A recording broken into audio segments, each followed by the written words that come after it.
So generally Shastras say how to receive a guest. The Vedas say that a comfortable seat, a drink, and some friendly words are the least one may offer for any guest, be he a friend or an enemy. So it depends upon one's capacity. You may give him a royal reception or a simple reception, but you have to receive him. Generally, our Shastras also say, Atidhi Devo Bhava. A guest is as good as representative of the Lord, because he gives an opportunity for us. By serving him, we get punya. Atiti means who comes without information, no titi. So there are invited guests. We know so and so will come. So it means we can prepare everything and ready. If somebody comes unprepared, when we are unprepared, that's why it's called as atiti. Those who come without any information, no prior intimation. So Shastras say 4 things are very essential when you are receiving a guest. So welcoming the guest with sweet words, then give him a seat, either asana or a mat or just a cloth to sit down. If he doesn't have anything, no chair. Then some prasadam. If there is no prasadam available, at least a glass of water. So being prepared to give our time and sincere concern. So when they have come, we should be ready to spend our time with them.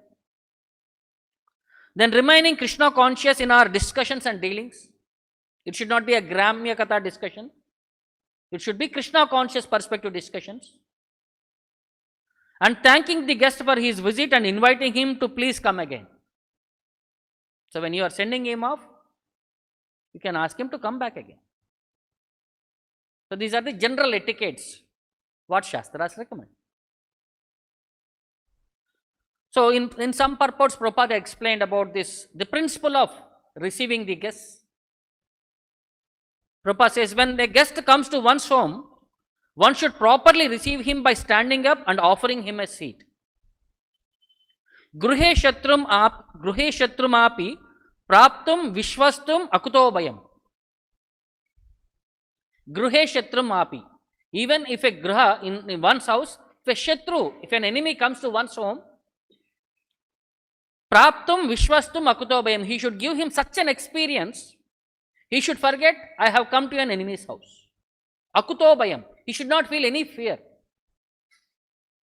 So even if you receive an enemy, he should feel in such a way that enmity is forgotten for that time. That is the principle.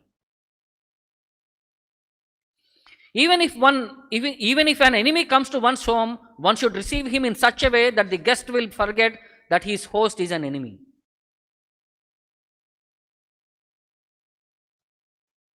So even if an enemy is coming, you will be able to take care of him so nicely. If a friend, a relative comes, how nicely you will take care. So one such example is there in Krishna's personal behavior. When Lord was there in Dwaraka, Sudama, a poor Brahmana, had come to visit him. So at the time, Lord was seated on his bed. Rukmini Devi was serving him. So as soon as he saw Sudama from a distance, he got up from his bed, went to personally receive Sudama, personally hugged him, made him sit on an asana, washed his feet, sprinkled that water on his head and on his entire family members, then gave him a comfortable place so that he could take bath, get rest. Then he was given comfortable food. After that, he is taken care that all his basic amenities are taken care. Then the discussion started. Lord Krishna had him seated on his own bedstead and personally brought all kinds of fruits and drinks to offer him. Because he was playing the role of an ordinary human being, Lord was executing all his duties perfectly. He immediately washed the Brahmana's feet and for his own purification sprinkled the water on his head. The Lord smeared the body of the Brahmana with different kinds of scented pulp such as sandalwood, aguru and saffron. He immediately burned several kinds of scented incense and offered him arati with burning lamps. After offering him an adequate welcome, and after the Brahmana had taken food and drink, Lord said, "My dear friend, it is a good fortune that you have come here." So this is in that context. Lord was personally taking care. So he was showing an example to the whole world how to receive one's guest.